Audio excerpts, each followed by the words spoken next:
kalauhan nga gitahagaan sila pabor, pero kana siya nga pabor, dili na siya uyon sa kabubuton sa Dios. Kuha pa na to, no?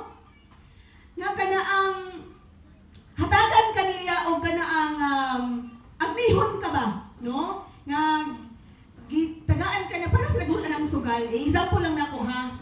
Para sa lagun ana ang sugal, no? Kay kini magyud no nagini siya sa kana ang cellphone nga kana naa magay sugal aning cellphone, no? Nga padaugon sa ka ba, no? At daog jud ka na permi, daog ka primero, no? Pero sa ngadto magkapaingon sa kalautan ka, no? Okay. So sa kalautan ka padulong. Kay naamang gud koy nahibal-an, no? Ako lang gid ni i-share kay tinuod man ni, no? Nga sa ato ang kinabuhi, tagaan tag pabor ba? Pero kana siya dili na siya pabor nga uyon sa kabubuton sa Dios. Kuha na nato na. Kay kana siya nga gitagaan kag pabor, dili siya kabubuton sa Dios ug imo na siyang kagaton, no? Or imo na siyang musulod ka ni ana nga laang padulong gyud ka sa impierno. Kuha na nato. Okay. So mga kaigsuonan sa tuwang kinabuhi nga gikinahanglan gayud nga magmatyon ta. Buot pasabot ni ana mga kaigsuonan, ang gahom ni Satanas is limbong siya. Okay. So limbongan ta niya, no? Limbongan ta niya nga sige, nindot kayo na pero asa ka paingon, dito day ka sa impierno paingon mga kaigsuonan. So gikinahanglan nga magmatnon ta, nga gikinahanglan nga magbasa ta Biblia kay aron ang imong ginahimo karon diri sa kalibutan nga anaa ka, mahiuyon ka sa kabubuton sa Dios. Dili ka malimbungan ni Satanas. So magmatngon ta sa ato ang kaugalingon. So maminaw tag mga tambag, maminaw tag mga waling, maminaw tag mga pulong sa Dios, kay kana siya maunay motulid sa hiwik nimo nga dalan.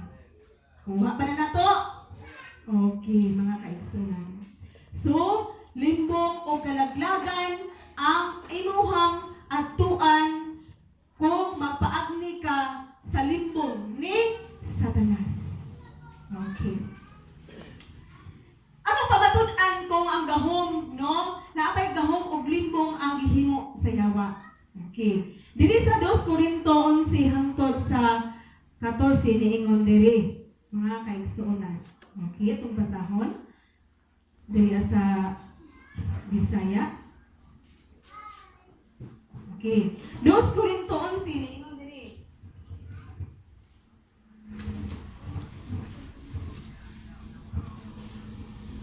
Niingon diri sa 14 mga kaigsuonan, niingon ang pulong sa Dios. O kinidili katingad-an kay bisan si Satanas makausap sa iyang kaugalingon sama sa anghel sa kahayag. Klaro kaayo mga kaigsuonan. Na adunay gahom ang Satanas.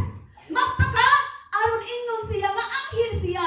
Mao nga kita nga mga anak sa Dios, mga katawhan sa Dios nga mag-amping ug magmatngon gayud kita kay base nasulod ta sa laang ni Satanas. Mga banato na. Kay basig bingon ta, sakto lagi ko, tama lagi ko. Pero sa mata sa Dios, dili ka insakto. So magbasa ta Biblia, no? Maminaw ta sa mga pulong sa Dios kay aron nga sulti kita o makapamatuod kita nga naa ta sa kabubuton sa Dios. Kuha ba? Okay. O diri sa 1 Timoteo 4:1 atong basahon. Okay.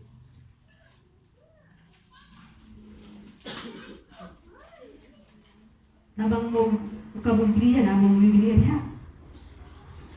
Ha? Na ba? Okay, so 1 Timoteo 4:1 ningon siya. Ang espiritu, klaro nga nag-ingon nga sa umaabot nga panahon, may mga tao mamamiya sa ilang pagtuo, mao ilang sundon ang mga limbungang espiritu o ang mga pagtulunan sa mga yawa. So naagyod na mga inaanak nga mga naagi mga limbong. So limbong Kay kana siya mangita kini siya pamaagi nga maabni niya ang mga katawhan sa Dios. So, akong gikadasig nga kita mga katawhan sa Dios magmatngon ug mag-ambing gayud kita kanunay kauban ang Dios. Okay. So, naingon po diri sa pinadayag 12:9 atong basahon mga kaigsunan. Okay? 12:9 biniingon ang pulong sa Dios diri sa pinadayag 12:9. Naingon diri, gitambok ang dakong dragon, ang karaang bitin nga ginganlag Yawa o Satanas nga maoy naglimbong sa tibuok kalibutan. Gitambok siya uban sa tanang mga anghel niya ngadto sa yuta.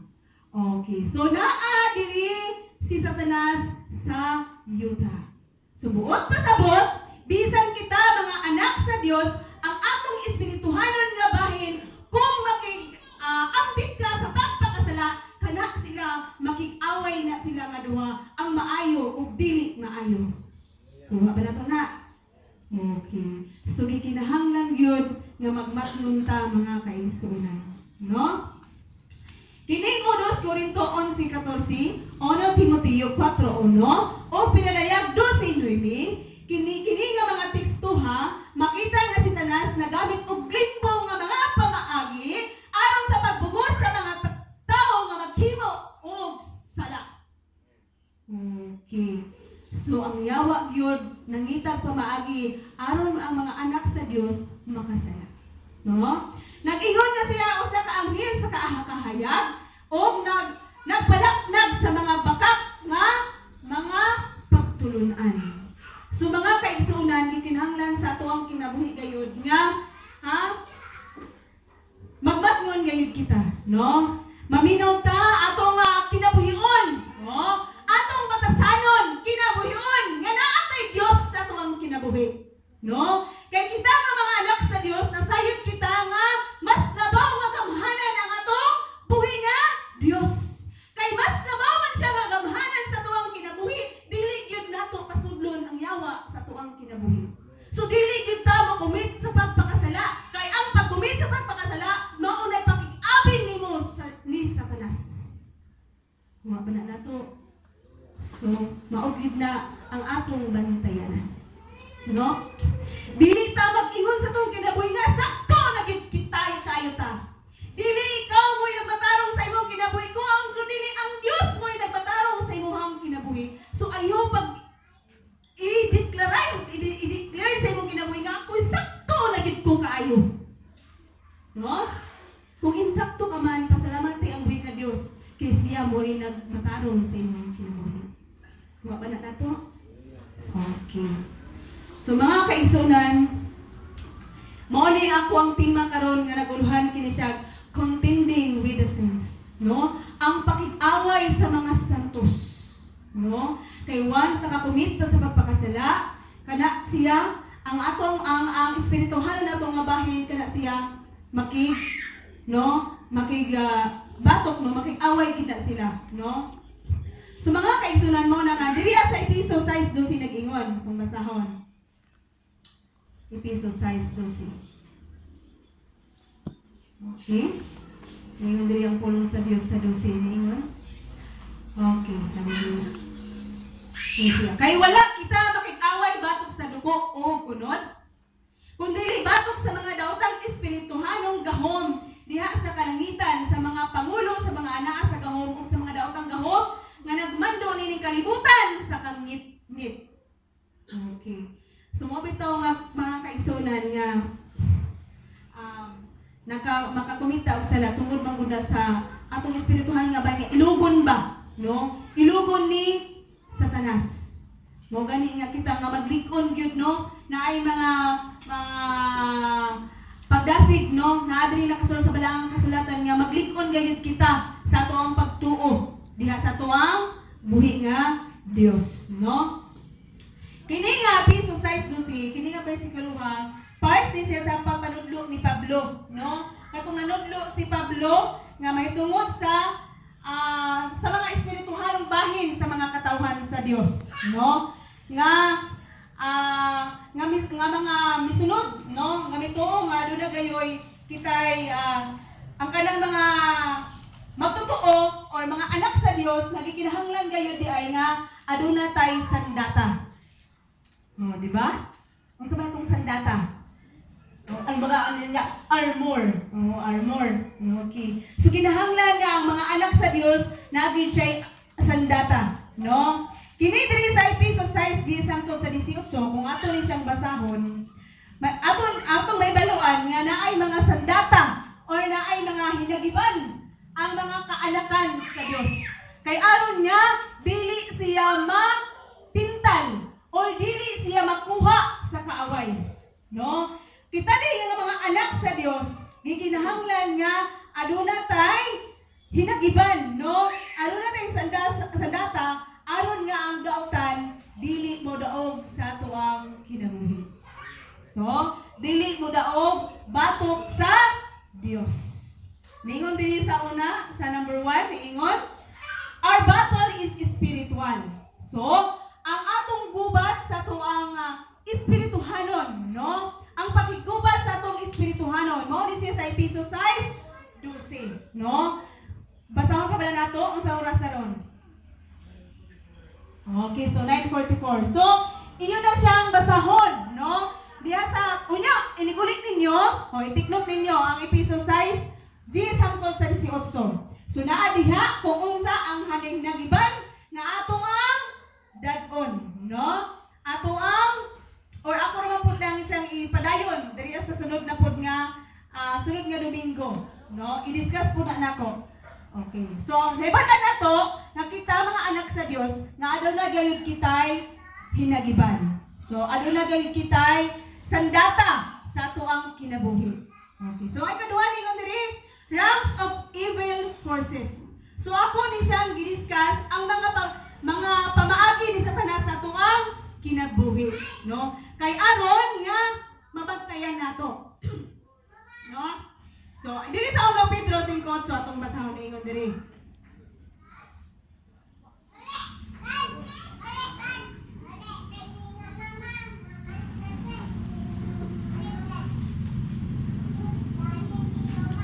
Hallelujah. 1 Pedro 5:8 niingon ang pulong sa Dios. Diri sa 8, pag-igmat o pag mabinantayon kamo kay ang inyong kaaway nga mao ang yawa naglibot-libot kaniyo sama sa liyon nga nagulob nangita og tukbulon. So ningon diri nga napaymatngon nga paymot muna na mga anak sa Dios nga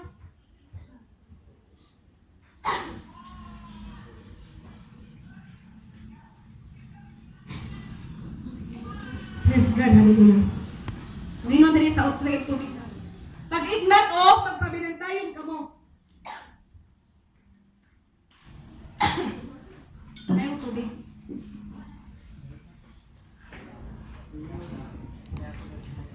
Praise God, hallelujah.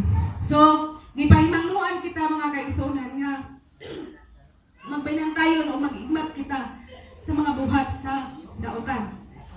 No, kay ang buhat sa yawa anaaragid kanato sa ato ang kiliran. Kuha nato? No? Anaaragid kanato sa atong kiliran. No? Nangita siyang pamaagi.